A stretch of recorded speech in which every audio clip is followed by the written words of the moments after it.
मी doctor विजय श्रीरामपंत कावलकर, यवतमाळ येथे practising surgeon आहे. तसेच महाराष्ट्र IMAचा पर्यावरण समितीचा मी उपाध्यक्ष आहे.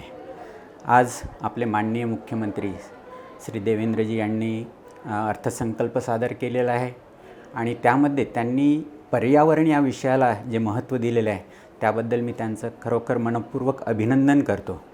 त्यामध्ये त्यांनी मांडलेल्या पॉईंट्समध्ये महत्त्वाचं मला जे वायू प्रदूषणासाठी त्यांनी AI आणि IoT नावाची जी प्रणाली आहे ती वापरून त्यावरती नियंत्रण मिळवण्यासाठी महत्त्व दिलेले आहे. त्यामध्ये नैसर्गिक शेती व जलसंधारणावर खूप भर दिलेला आहे.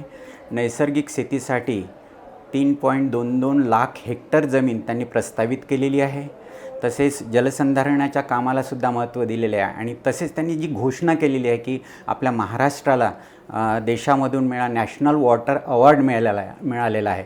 त्याकरता मी खरोखर महाराष्ट्र शासनाचं आणि मुख्यमंत्री देवेंद्रजी फडणवीस यांचं मनोमन अभिनंदन करतो.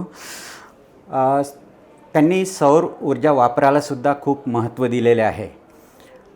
त्यांनी घोषणा केलेली आहे की प्रत्येक अधिवेशनामध्ये पर्यावरण या विषयावरती प्रामुख्याने चर्चा केली जाईल, त्याला विशेष सत्र दिल्या जाईल. तर हे सगळ्या गोष्टी पाहता असं वाटतं की हा जो अर्थसंकल्प मांडलेला आहे याच्यामध्ये पर्यावरण या विषयाला महत्त्व दिलेलं आहे आणि ती अतिशय महत्त्वाचं आहे, ती काळाची गरज आहे. त्याकरता मी त्यांचं मनोमन अभिनंदन करतो. धन्यवाद.